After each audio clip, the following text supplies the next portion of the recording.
White House announced that President Biden would be traveling to East Palestine 1 year after the toxic train derailment, which will be his first to the crash site.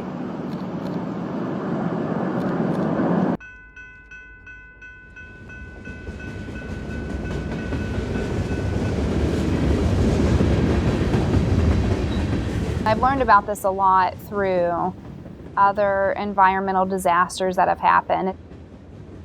They say it's usually the moms that are the ones that speak out and demand for real change to happen. When you are fighting for something that's bigger than yourself, you're not really thinking about you. Like I'm thinking about my kids and their future, and everything that I've done has essentially been for them. I think that kids oftentimes say that they're okay because they don't know how to process that. So my kid, if you were to ask him about February 3rd, he'd be like, oh, that's over and done with. But he's still the one who, jumps in a puddle and says, Mom, is there vinyl chloride in this? Or he's had a couple of bloody noses, which he's never had bloody noses before. And he'll start hysterically crying if that happens and say, am I dying? Am I dying? One of my primary concerns when all of this happened is the health and safety of my family, and my extended family and friends, and the community as well. I am a huge supporter for having healthcare monitoring and testing.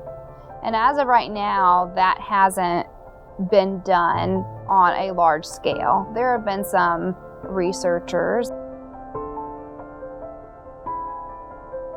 That is something that I am passionate about and what I have been trying to work very hard on with others.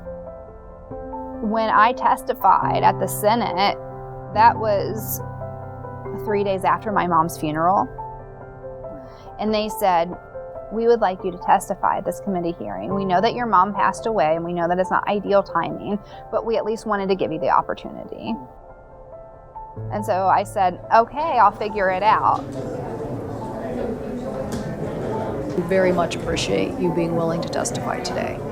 Ms. Allison. East Palestine residents expect meaningful relief, including short and long-term healthcare monitoring, home value protection, and an actionable economic development plan. My mother taught me to fight for what's right, and I will always fight to protect the health and safety of my children, of your children, and of every child in America.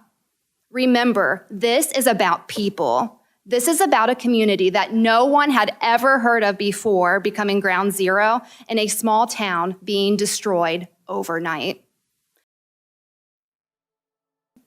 My mom always told me, either you find a way or you find an excuse. So it's time to learn from this and move forward together.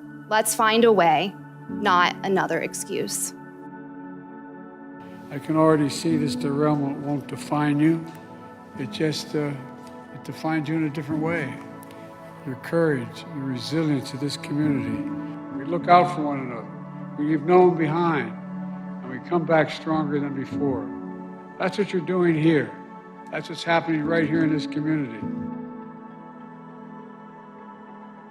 You know, I'm really glad that President Biden honored his promise to come to East Palestine. We did get to speak with him for a few minutes, which I very much appreciated. He shared about the federal funding that was awarded for academic researchers to continue with the great work that they've been doing here. I hope nothing happens in the future, but if it does, we need to know that we're going to be covered and that our families are going to be covered.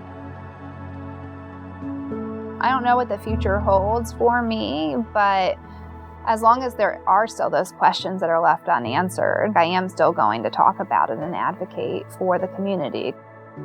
It's something that in our community is going to impact us for years to come. And I'm here for the long haul and making sure that health is a priority in town.